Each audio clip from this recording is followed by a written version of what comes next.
तो देखिए जो सहायक जनन ग्रंथियां हैं वो कौन कौन सी होती है, इसमें तीन। सबसे पहले होती है शुक्राशय, दूसरी वाली कौन सी होती है पुरस्थ, और तीसरी वाली कौन सी होती है बल्बो यूरेथ्रल। तो देखो अपन ने देखा था कि जो शुक्रवाहक है कौन सा, वाज डिफरेंस, कहां से निकलेगा, अधिवृषण से निकला, ऊपर की तरफ आएगा, ऊपर की तरफ किस पे, इस मूत्राशय के ऊपर क्या बना लेगा, लूप बना लेगा, और एक फूला फूला एम्पुला पार्ट बना लेता है। इस एम्पुला में ही एक और जो दूसरी ग्रंथि होती है, कौन सी वाली ग्रंथि, शुक्राशय। कौन सी वाली ग्रंथि है ये, शुक्राशय। इधर से क्या आती है, एक और डक्ट आती है और वो भी इसमें ओपन हो जाती है। तो शुक्राशय ग्रंथि कितनी होती है, दो होती है। फिर ये जो नीचे वाला जो पार्ट है कि ये जो वाज डिफरेंस है और जो शुक्राशय है दोनों एक साथ मिल जाती है, मर्ज हो जाती है और एक कॉमन डक्ट का निर्माण कर लेती है, जिसको बोल दिया जाता है क्या, इजैक्युलेटरी डक्ट या फिर नलिका। क्या बोल देंगे इसको, स्खलनीय नलिका। ये स्खलनीय नलिका के रूप में कहां पे खुल जाती है, इस मूत्र मार्ग वाले हिस्से में खुल जाती है। किसमें, मूत्र मार्ग वाले हिस्से में खुल जाती है। और जो दूसरी ग्रंथि होती है वो होती है पुरस्थ ग्रंथि, या फिर जिसको बोल दिया जाता है प्रोस्टेट ग्रंथि। क्या बोल दिया जाता है, प्रोस्टेट। देखो सेमिनल वेसिकल कितने थे नंबर में, दो, पुरस्थ कितनी है, एक है। पुरस्थ के नीचे जब आते हैं तो अपन को तीसरी ग्रंथि भी मिल जाती है, जिसको बोल दिया जाता है बल्बो यूरेथ्रल। ये भी नंबर में कितनी होती है, दो होती है। तो शुक्राशय दो, पुरस्थ एक, कंद मूत्रपथ दो होती है। ध्यान रखिए कि ये जो कंद मूत्रपथ है वो प्रेजेंट तो कहाँ पे होती है, मेम्ब्रेनस यूरेथ्रा में, लेकिन ओपन कहाँ पे होती है, पेनाइल यूरेथ्रा में। जो नर के अंदर जो मूत्र मार्ग होता है वो 18 से 20 सेंटीमीटर का होता है। नर के अंदर जो मूत्र मार्ग होता है वो 18 से 20 सेंटीमीटर लंबा होता है, लेकिन मादा के अंदर ये केवल और केवल 4 सेंटीमीटर का होता है। जो नर में जो मूत्र मार्ग होता है वो यूरिन के लिए, मूत्र के लिए भी मार्ग प्रदान करता है, वो स्तंभ के लिए भी मार्ग प्रदान करता है, इसलिए इसको बोल दिया जाता है मूत्र जनन छिद्र। क्या बोल दिया जाता है, मूत्र जनन छिद्र बोल दिया जाता है। आगे देखो इन तीनों ग्रंथियों के बारे में पढ़ते हैं। पहली ग्रंथि कौन सी है, सेमिनल वेसिकल।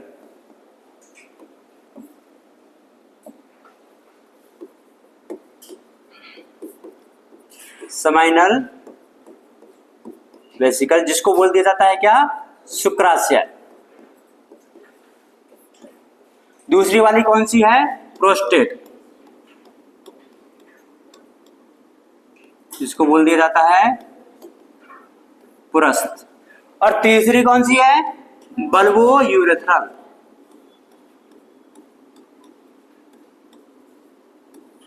इसी का दूसरा नाम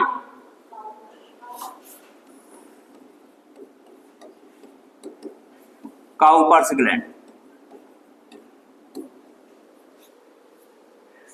सबसे पहले तो अपन को बताना है इसमें कि इनका नंबर कितना कितना होता है। तो बताइए सेमिनल वेसिकल कितनी होती है, दो, पुरस्थ कितनी होती है, एक, बल्बो यूरेथ्रल कितनी होती है, दो। ये तो हो गया इनके क्या संख्या की, कौन कितनी है अभी नोट नहीं करना है, पहले समझिए। दूसरी अपन बात करेंगे कि ये पाई कहां पे जाती है, इनकी लोकेशन की बात करते हैं। लोकेशन बताइए, जो सेमिनल वेसिकल है वो कहां पे पाई जाती है, ये पाई जाती है पृष्ठ पार्श्व में। किसके पृष्ठ पार्श्व में, मूत्राशय के।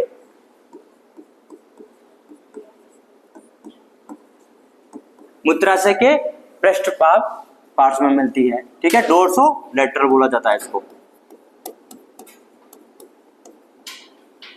देखो ये साइड कौन सी है, डोर्सल है, पृष्ठ सतह है। ये वाली कौन सी है, अधर सतह है। तो ये जो पाई जा रही है शुक्राशय वाली इधर की साइड में ना, तो मान के चलो ये पीछे क्या है, मूत्राशय वाला भाग है, इसके आगे की साइड में मिल रही है, तो ये अधर होगा कि पृष्ठ होगा, पृष्ठ पे है। और बताओ ऐसे बीचों बीच तो नहीं है, साइड में मिल रही है ना, तो क्या हो गया है, पृष्ठ और पार्श्व में मिलती है। कितनी मिलती है, ये मान लो जैसे ये है तो पृष्ठ सतह पे है और ये पार्श्व दिशा में है। उसके बाद में है पुरस्थ वाली।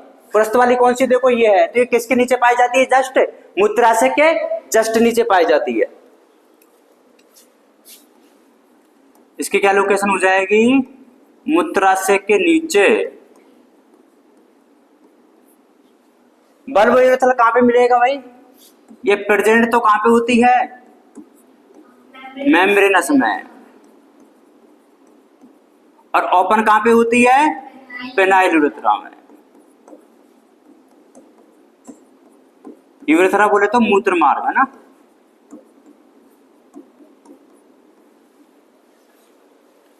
अब देखो ये जब तीनों ग्रंथियां है ना कुछ ग्रंथियां हैं तो कुछ ना कुछ क्या करेगी, रिलीज करेगी, सिक्रेशन करवाएगी। क्या क्या रिलीज करती है मैं आपको बता देता हूँ। ये जो सेमिनल प्लाज्मा है, ये जो शुक्राशय है सेमिनल वेसिकल, इसका जो द्रव होता है उसको फ्लूइड को बोला जाता है सेमाइनल फ्लूइड। क्या बोला जाता है? Seminal fluid. इसके द्वारा जो होता है उसको बोला जाता है प्रोस्टेटिक फ्लूइड। और बल्ब यूरेथ्रा के द्वारा जो होता है उसको बोल दिया जाता है एल्कलाइन फ्लूइड। एल्कलाइन का मतलब होता है क्षारीय, क्षारीय द्रव इसको बोला जाता है। ठीक है, ये जो सेमिनल फ्लूइड है इसमें क्या क्या चीजें आती है देखो। एक तो आ जाता है क्या, फ्रक्टोज। क्या जाएगा? फ्रक्टोज। दूसरा आ जाता है इसमें क्या, फिब्रिनोजन। अरे क्या जाएगा? फिब्रिनोजन। एक और तीसरा है प्रोस्टाग्लैंडिन्स। फ्रक्टोज, फिब्रिनोजन और प्रोस्टाग्लैंडिन्स। दूसरी जो ग्रंथि है वो कौन सी है? प्रोस्टेट। ये क्या क्या रिलीज करेगा भाई? कैल्शियम, कुछ एंजाइम्स और प्रोफाइब्रिनोलाइसिन। इनके सबके काम बता दूंगा मैं अभी, है ना, घबराओ नहीं।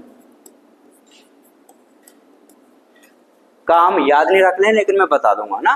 कैल्शियम होता है, कुछ एंजाइम्स होता है और क्या होता है? प्रोफाइब्रिनोलाइसिन होता है। अब देखो ये जो बल्बोयूरेथ्रल ग्लैंड होती है ना, इसका जो सिक्रेशन होता है वो कैसा होता है? क्षारीय द्रव होता है। तो इसका काम क्या होता है? मूत्र मार्ग की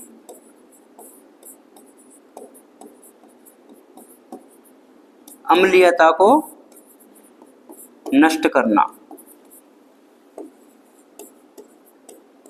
और दूसरा काम क्या होता है? पेनिस को लुब्रिकेशन प्रोवाइड करवाना।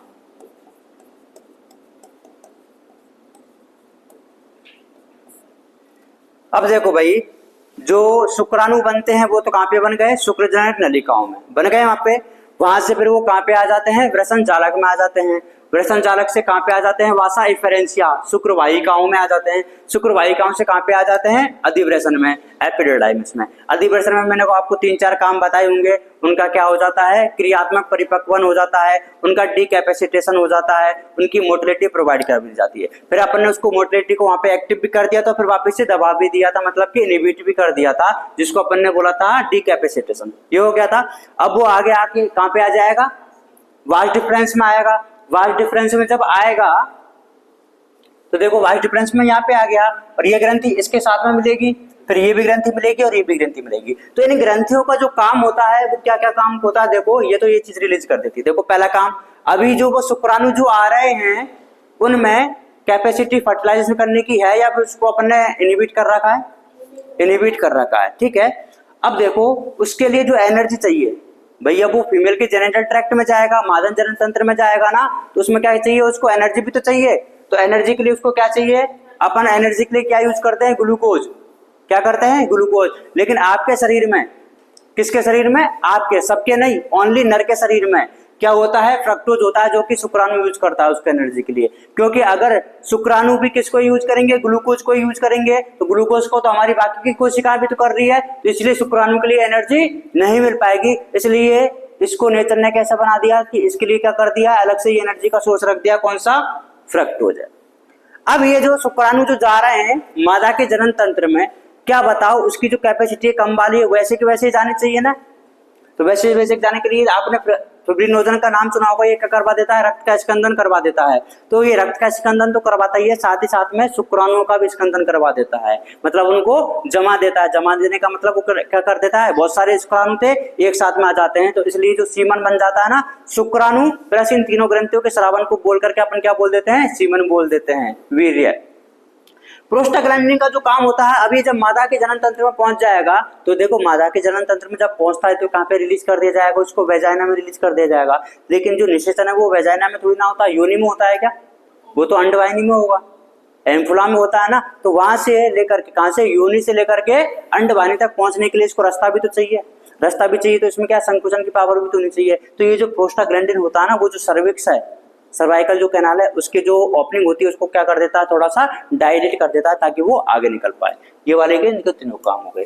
फिर क्या होता है, कैल्शियम और कुछ एंजाइम्स। अब देखो अपन ने इस एंजाइम की हेल्प से, इसकी हेल्प से तो उसको क्या कर दिया, स्कंदित कर दिया है, लेकिन जब वो मादा में वहां पे पहुंच जाएगा तब तो इसको स्कंदन को हटाना पड़ेगा ना, तो उसके लिए क्या चाहिए, कुछ एंजाइम चाहिए। तो ये जो दोनों एंजाइम है वो किस में हेल्प करते हैं, इसके स्कंदन को हटाने में, मतलब सीमन को डिसॉल्व करवाने में हेल्प करते हैं। अब देखो आपको पता होगा या फिर नहीं पता तो मैं बता देता हूँ, जो शुक्राणु होता है उसके लिए जो मीडियम चाहिए होता है वो कैसा होना चाहिए, क्षारीय मीडियम चाहिए। कैसा चाहिए, क्षारीय चाहिए। लेकिन अभी अपन ने क्या बोला था कि उसी मूत्र मार्ग से तो मूत्र आएगा और उसी मूत्र मार्ग से क्या आएगा, सीमन आएंगे। तो बताओ अगर आपने पहले से ही यूरिनेशन कर रखा है तो आपने तो जो मूत्र मार्ग है उसका माध्यम कैसा बना रखा है, अम्लीय है, क्योंकि यूरिन तो कैसा होता है, अम्लीय होता है ना, एसिडिक नेचर का होता है। तो बताओ अगर उसी पाथवे से अब स्पर्म आ जाएंगे तो वो मरेंगे कि जिंदा रहेंगे, मर जाएंगे। अपन क्या उनको मानना चाहते हैं, क्या नहीं चाहते हैं। तो अपन को तो क्या, ये जो बल्बो यूरिथ्रल ग्लैंड होती है वो कैसा द्रव रिलीज करती है, क्षारीय द्रव, जिसकी वजह से जो मूत्र मार्ग की जो अम्लीयता है वो कैसी हो जाती है, नष्ट हो जाती है। देखो वो इधर ही तो मिल रही थी, यहाँ तक तो आ गया है, यहाँ से वो रिलीज कर देंगे तो इसकी क्या है, अम्लीयता को क्या कर देगी, नष्ट कर देंगे। दूसरा काम क्या है इसका, जो पेनिस होता है उसको क्या प्रोवाइड करवाते हैं, लुब्रिकेशन, स्नेहन प्रोवाइड करवाती है, जिससे कि ये मादा के जो जनन तंत्र है उसमें आसानी से एंट्री ले पाए। ये तीनों ग्रंथियां होती है। हाँ नहीं, ये वाला जो काम है ना, ये वाली जो ग्रंथि होती है ये तो नर में ही करते हैं, वैजाइना में भी मैं बताऊंगा, उसमें भी एक ग्रंथि पाई जाती है ना, बार्थुलिन ग्रंथि होती है, वो सेम काम यही करती है ना। अब ये हो गया भाई। अब देखो अगर अपन बात करते हैं किसकी, सीमन की, वीर्य की,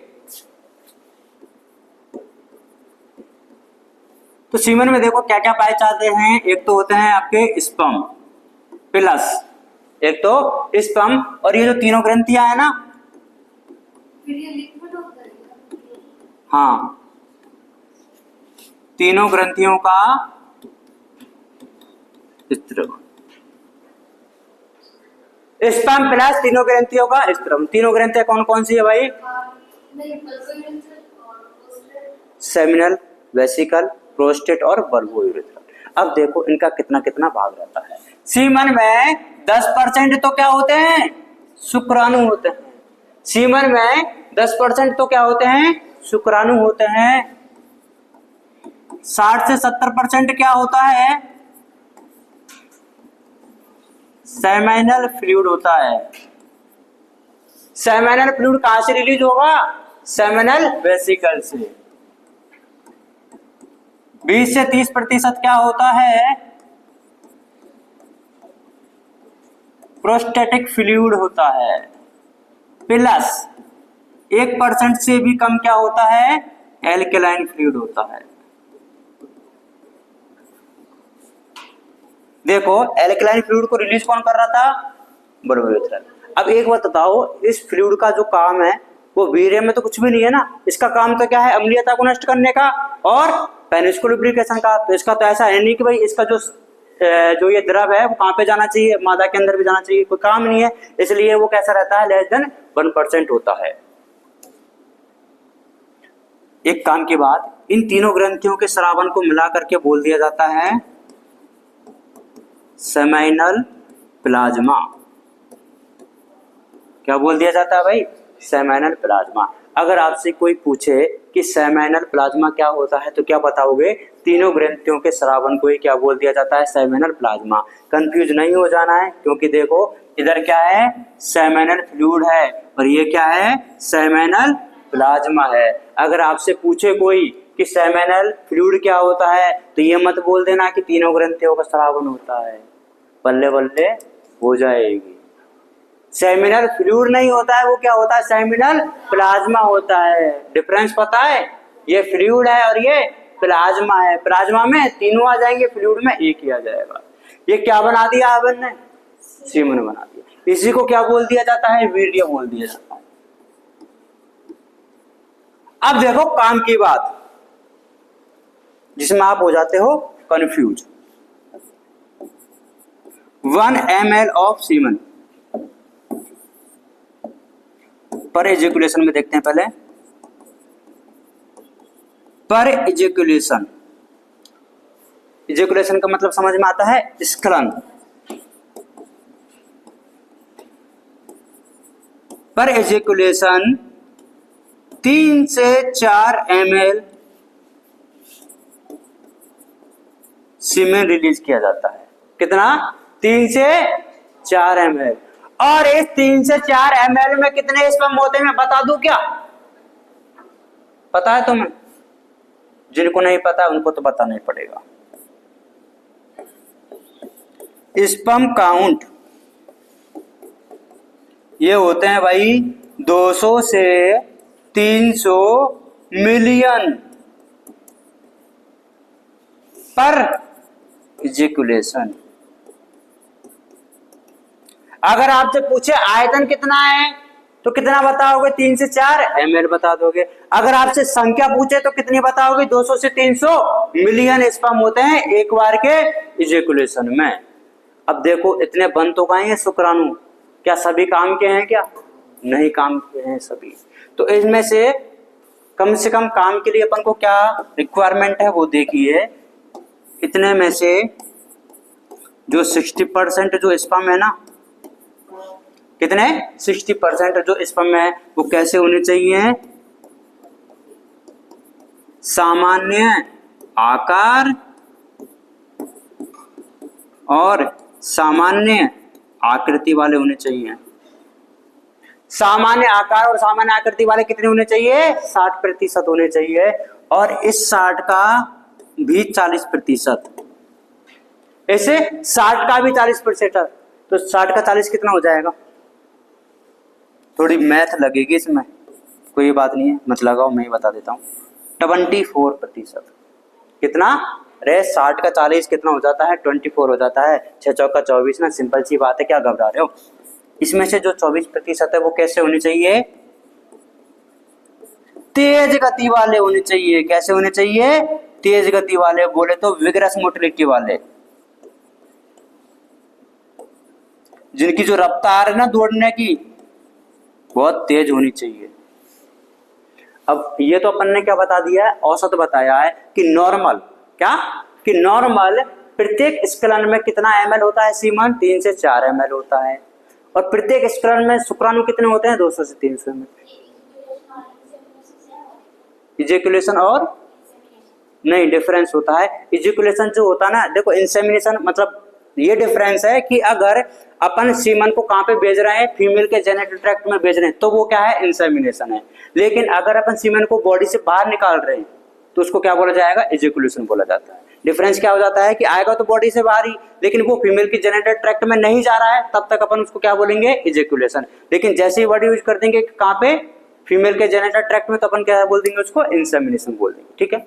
अब देखो ये तो अपन ने बता दिया कि एक तो ये नॉर्मल होता है, लेकिन एक क्वेश्चन ये भी आ जाता है कि भाई कम से कम इतने तो होने चाहिए तब जाकर के जो आदमी होता है वो कैसा है? नॉर्मल है। कितने होने चाहिए? देखो 1 ml ऑफ सीमन में कम से कम 20 से 120 मिलियन शुक्राणु तो होने ही चाहिए। 20 से 120 मिलियन स्पर्म किस चीज के लिए? सामान्य निषेचन क्षमता के लिए। अरे भाई शुक्राणु का काम क्या है? निषेचन करना। तो अपन ने बोला है कि नॉर्मल तो ये काउंट होता है, लेकिन अगर कोई दिक्कत भी है किसी में तो कम से कम 1 ml सीमेन में 20 से 120 मिलियन शुक्राणु तो होने चाहिए। किसके लिए? सामान्य निषेचन के लिए। आई बात समझ में? तो क्या याद रखना है? एक तो ये इंपॉर्टेंट है कि जो 60% शुक्राणु है वो कैसे होने चाहिए? समान आकार और आकृति वाले होने चाहिए।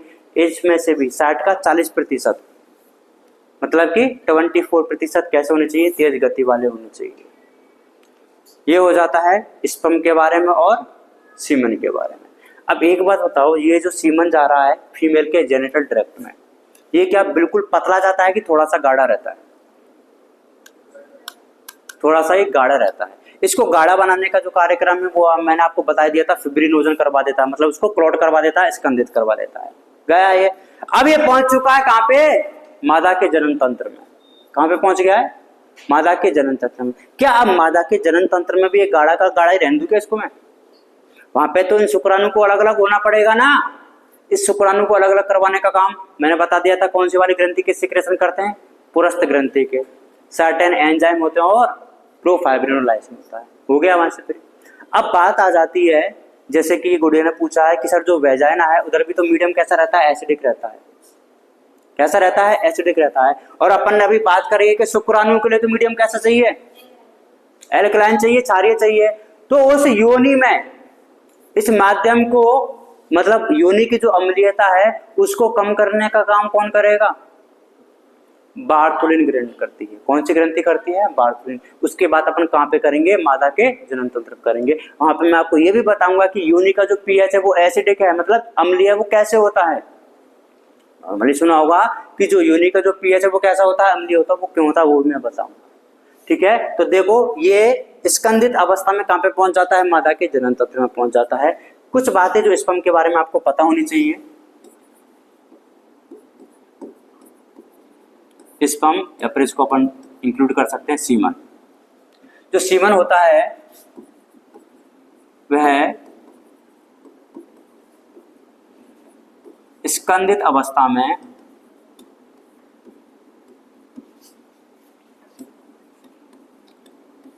मादा जनन तंत्र में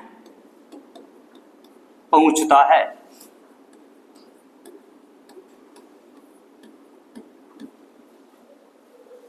स्पर्म को जिंदा रखने के लिए कैसा मीडियम चाहिए भाई, स्पर्म अम्लीय है, क्षारीय है, क्षारीय माध्यम में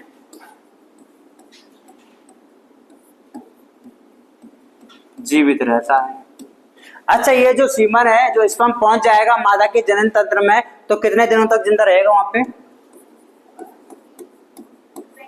स्पर्म मादा जनन तंत्र में 72 घंटे। कितने दिन हो गए, 3 दिन तक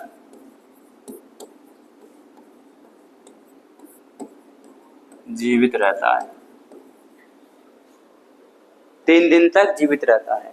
3 दिन तक ये इंतजार करेगा कि क्या आ जाए, सेकेंडरी oocyte या फिर ओवम आ जाए, नहीं तो फिर क्या हो जाएगा, मर जाएगा।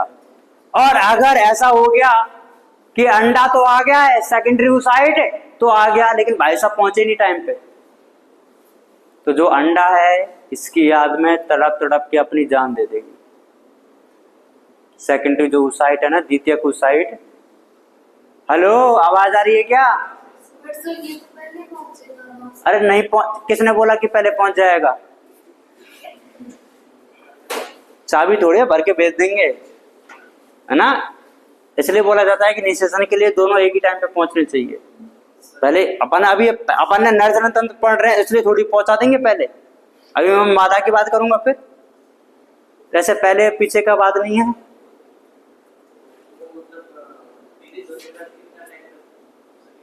क्या रिलीज होने के बाद में 2 दिन, ये बात को नोट करो भाई। पहले ये कर लिया था ना, जिन्होंने नहीं किया वो करो।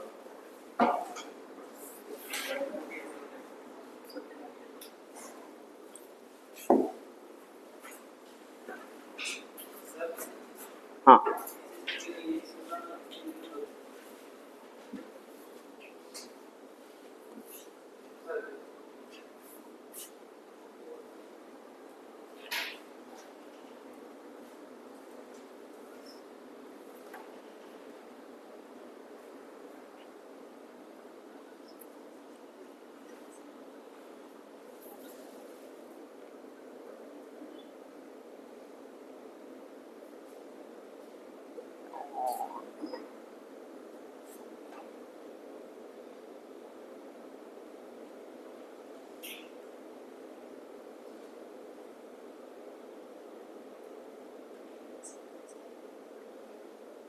हो गया।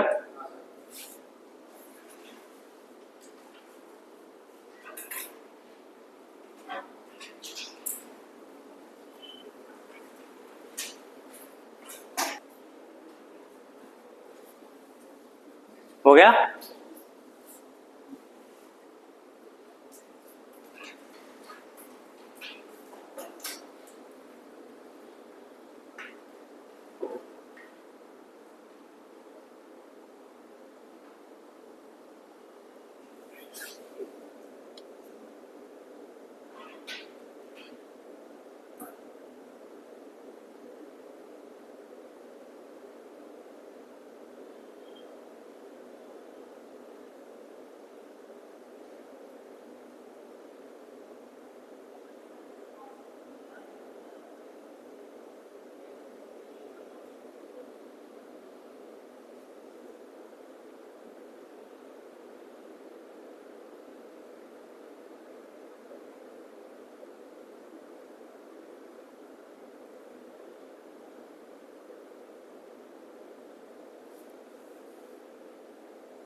कर लिया सबने नोट?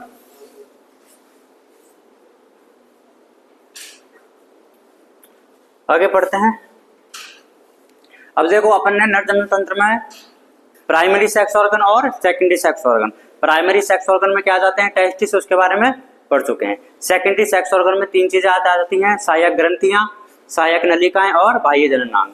सहायक नलिकाओं के बारे में पढ़ चुके हैं, सहायक ग्रंथियों के बारे में पढ़ चुके हैं। बाह्य जननांग में कौन कौन सी चीज आ जाती है, पेनिस और स्क्रोटम, स्क्रोटम के बारे में भी बता चुके हैं। अब लास्ट कौन सा बच जाता है, पेनिस।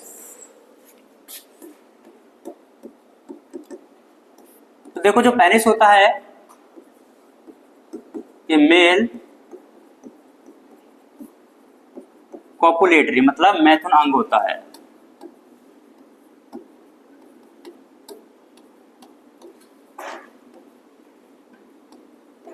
ठीक है, ये मेल का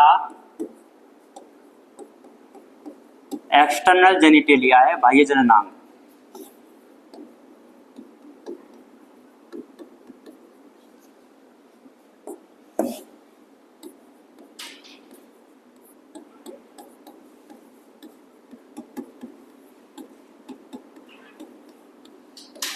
ठीक है, ये जो पेनिस होता है ना वो कुछ स्पेशल, कुछ विशिष्ट प्रकार के ऊतकों से बना होता है, और ये जो ऊतक होते हैं ये पेनिस के इरेक्शन में हेल्प करते हैं। किसमें हेल्प करते हैं, पेनिस के इरेक्शन में। पेनिस कुछ विशिष्ट प्रकार के ऊतक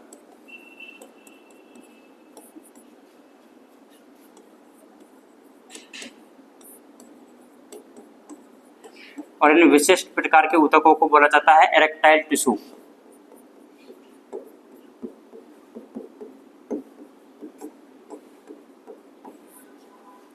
ऊतक से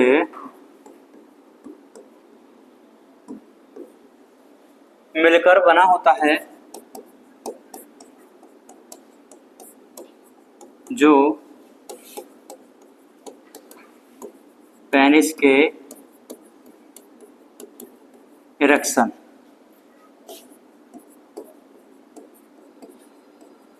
सहायता करते हैं,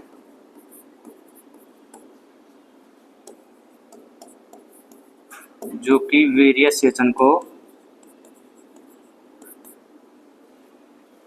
सुगम बनाता है। तो जो पेनिस होता है वो विशिष्ट प्रकार के ऊतकों से मिलकर बना होता है, और इन विशिष्ट प्रकार के ऊतकों को क्या बोला जाता है, इरेक्टाइल टिश्यू। ये जो इरेक्टाइल टिश्यू होते हैं वो पेनिस के इरेक्शन, इरेक्शन का मतलब होता है hardening and enlargement of the penis. ठीक है, उसमें सहायता करता है जिससे कि वीरिएशन आसानी से हो पाएगा, मतलब विरेचन में क्या बनाता है, उसको सुगम बनाता है। क्लियर है। अब देखो जो मूत्र मार्ग है, मूत्र मार्ग शुरू कहां से होता है, मूत्राशय के जस्ट नीचे शुरू होता है। मूत्र मार्ग मूत्राशय से शुरू होकर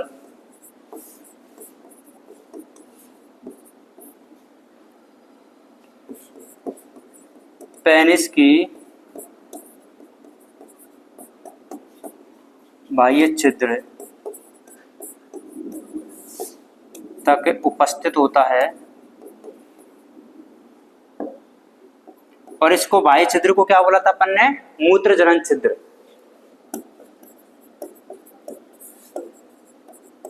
जिसे मूत्र जनन छिद्र कहा जाता है।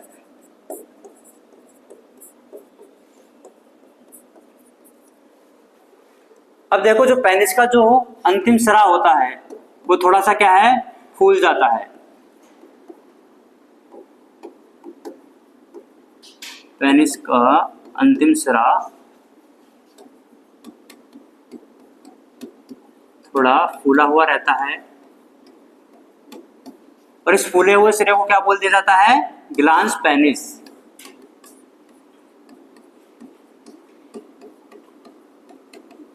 क्या बोल देंगे, ग्लांस पेनिस। इस ग्लांस पेनिस पे, इस ग्लांस पेनिस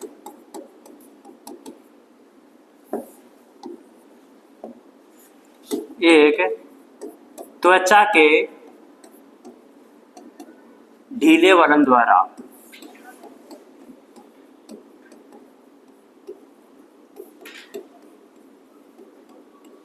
कवर रहता है या फिर ढका हुआ रहता है, और इस त्वचा के ढीले वलन को क्या बोल दिया जाता है, फोर स्किन या फिर प्रोप्यूस।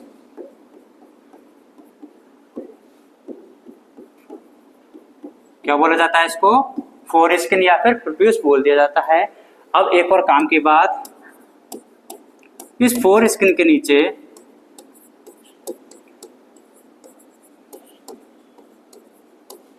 एक ग्रंथि पाई जाती है,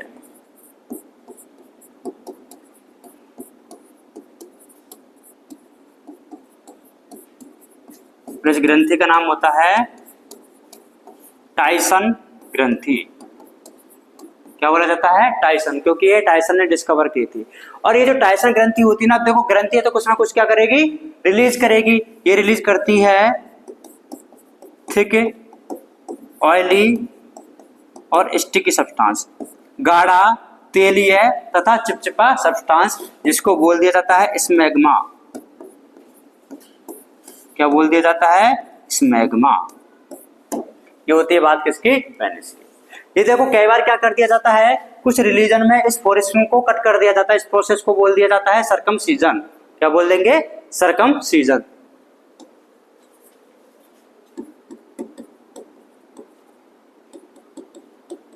सर्कमसीजन क्या होता है,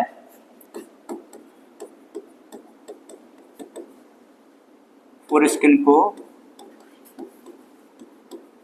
रिमूव करना, इसको क्या बोल दिया जाएगा, सर्कमसीजन। देखो इसका जो सीक्रेशन होता है थिक ऑयली स्टिकी होता है, तो अगर जैसे मानते हैं कि इसको अपन ने रिमूव कर दिया तो क्या बॉडी पे कोई इफेक्ट पड़ेगा, क्या कोई इफेक्ट नहीं पड़ता है, क्योंकि ये जो काम का है ये कोई भी काम का नहीं है हमारी बॉडी में। एक्चुअल में होता क्या है कि जैसे अपन बात करते हैं ना कि जो छोटे बच्चे होते हैं उनमें प्रॉपर हाइजीन का ध्यान नहीं रहता है, तो ये जो सब्सटेंस है ना, जैसे आपने सुना है फंगस, जो फंगस होती है वो अपने नमी वाले स्थानों पर ज्यादा ग्रो करती है, तो इसके सिक्रेशन की वजह से अभी देखो जो त्वचा की जो फोल्डिंग है उस फोल्डिंग के अंदर ये क्या डिपॉजिट होता रहता है। अब डिपॉजिट होता रहेगा तो क्या धीरे धीरे यहाँ पे क्या है, नमी बढ़ती जाती है, और नमी बढ़ती जाती है तो यहाँ पे इन्फेक्शन के चांसेस भी बढ़ जाते हैं। इसलिए इसको रिमूव कर देने से कोई भी दिक्कत नहीं आती है। करिए नोट।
हो गया।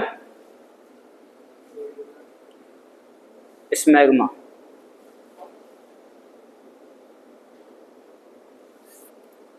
अब अपन कुछ परिभाषाएं पढ़ते हैं, है ना, कौन कौन सी है।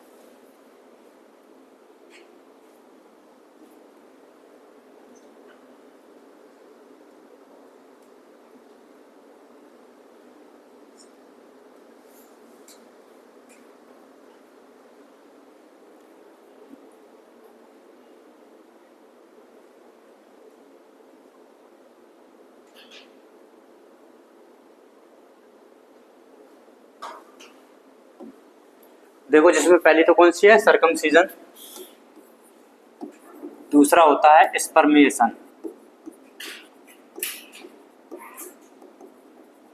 स्पर्मिएशन क्या होता है देखो इधर,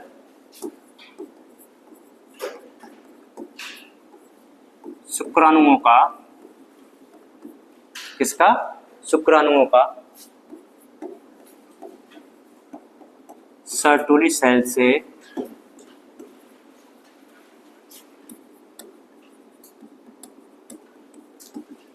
सेमिनिफेरस ट्यूब्यूल्स, शुक्रजनक नलिकाओं में आना, इसको क्या बोला जाता है, स्पर्मिएशन। और इसी की दूसरी परिभाषा क्या होती है,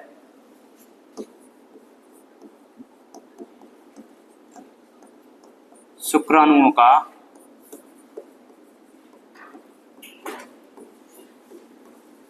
सेमिनिफेरस ट्यूब्यूल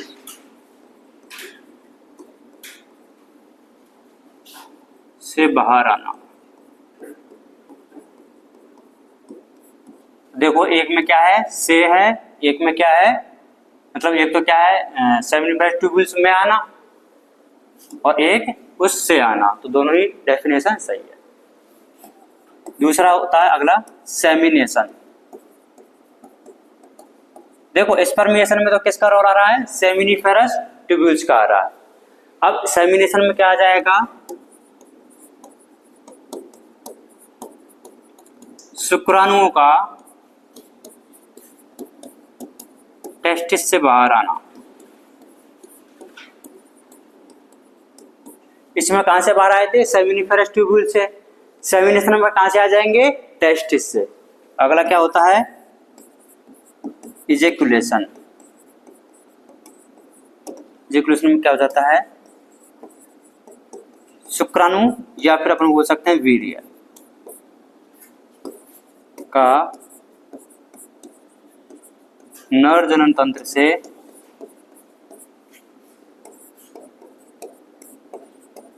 बाहर आना। अगर नर जनन तंत्र से बाहर आ रहा है तो क्या बोलेंगे उसको, इजेकुलेशन। और अगर ये नर जनन तंत्र से बाहर निकल करके किस में जा रहा है, मादा जनन तंत्र में जा रहा है, तो उसको क्या बोल देंगे, इंसेमिनेशन।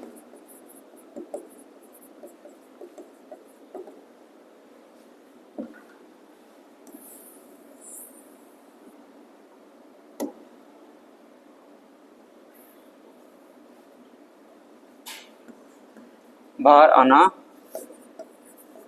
तथा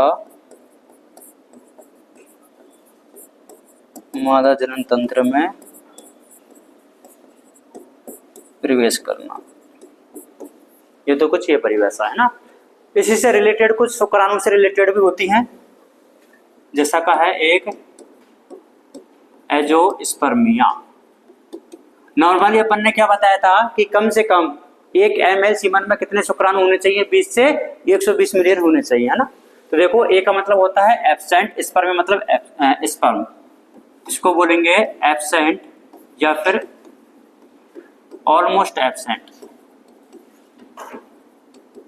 ऑफ स्पर्म इन सीमन। अगर वीर्य में जो शुक्राणु है वो बिल्कुल ही खत्म है, इस कंडीशन को क्या बोल दिया जाता है, एजोस्पर्मिया।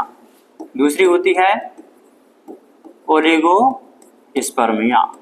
कम से कम कितने तो होने चाहिए थे भाई, 20 से 120 मिलियन होने चाहिए था ना। तो अगर उससे भी कम हो जाते हैं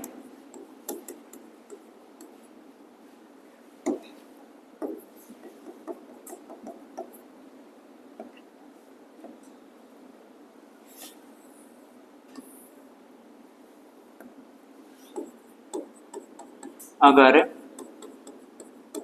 स्पर्म काउंट से भी कम हो जाता है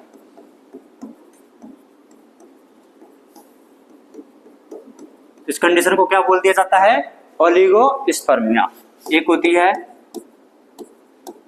टेरेटोस्पर्मिया।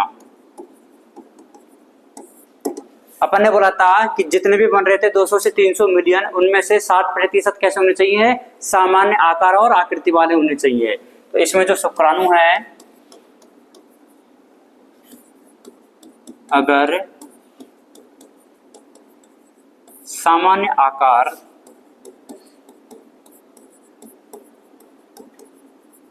व आकृति वाले नहीं हो तो इस कंडीशन को क्या बोल दिया जाता है? टेरेटोस्पर्मिया। एंजियोस्पर्मिया मतलब एब्सेंट है बिल्कुल ही। ओलिगोस्पर्मिया मतलब कम होता है। जैसे आपने नाम सुना होगा ना, पॉलीसैकेराइड में भी मोनोसैकेराइड, ओलिगोसैकेराइड और पॉलीसैकेराइड। पॉली मतलब 10 से ज्यादा, ओलिगो मतलब 2 से 10 के बीच में होना चाहिए। तो वैसे क्या होता है? 20 से 120 के से भी कम हो जाता है, तो इसको क्या बोल दिया जाता है? ओलिगोस्पर्मिया। ये परिभाषाएं नोट करो। ये याद रखना कि कौन कहां से हो रहा है। अगर सेमिनिफेरस ट्यूब्यूल्स से फिर में है तो स्पर्मिएशन, टेस्टिस से बाहर है तो सेमिनेशन, शरीर से बाहर है तो इजैकुलेशन, शरीर से बाहर और मादा के अंदर है तो इंसेमिनेशन।